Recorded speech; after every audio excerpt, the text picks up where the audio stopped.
Tendance, mon ami, chaque soir, nous retrouvons Pauline Gratel qui vous apporte les infos clés du jour sur les marchés. Bonsoir, Bonsoir. Pauline. Les séances suivent et se ressemblent à peu près avec des indices actions qui restent scotchés au plus haut aujourd'hui encore. Oui, commençons avec les États-Unis. Les indices actions ouvrent en territoire positif avec un nouveau record pour le S&P 500. En Europe, le Stoxx 600 et l'Eurostoxx 50 évoluent en hausse. En France, le CAC 40 a clôturé hier avec sa pire séance depuis fin août.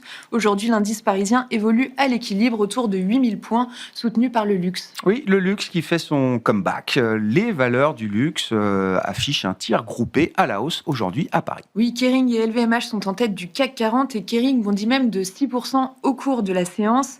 Ces valeurs bénéficient d'un relèvement de recommandation de Morgan Stanley.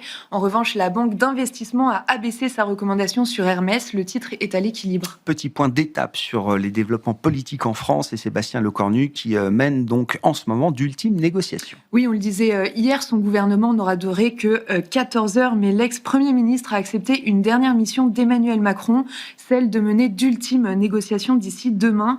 En cas d'échec, le président prendra ses responsabilités. La démission de Sébastien Lecornu impacte également la présentation d'un budget avant le 13 octobre. L'agenda macro est relativement léger. Aujourd'hui encore, toujours pas de publication du rapport mensuel sur l'emploi aux États-Unis à venir pour cause de shutdown.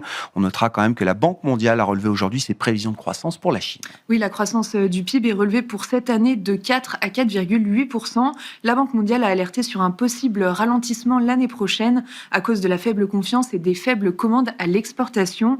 La croissance devrait donc ralentir à 4,2% en 2026. Où en sont les marchés obligataires après la journée d'hier un peu mouvementée, Pauline? En France, le rendement à 10 ans se stabilise autour de 3,60%. Le rendement allemand de même échéance évolue autour de 2,75%. Le spread franco-allemand s'établit autour de 85 points de base. Aux États-Unis, le rendement à 10 ans évolue autour de 4,15%. Sur le marché des changes, l'euro-dollar reste sous 1,17.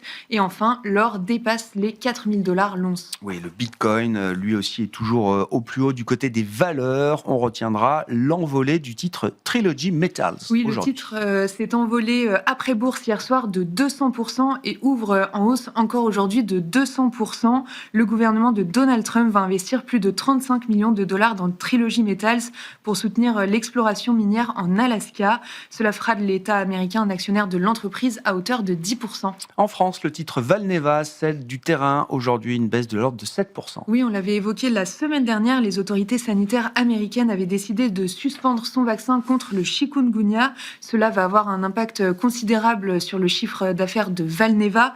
La biotech a ainsi revu à la baisse sa prévision pour 2025. Quel sera le programme de demain à l'agenda des marchés pour les investisseurs? Les investisseurs prendront connaissance demain de la production industrielle allemande pour le mois d'août et il faudra attendre jeudi pour prendre connaissance des résultats de LVMH et Delta. Tendance, mon ami, chaque soir en ouverture de Smart Bourse, Pauline Gratel vous apporte les infos clés du jour sur les marchés.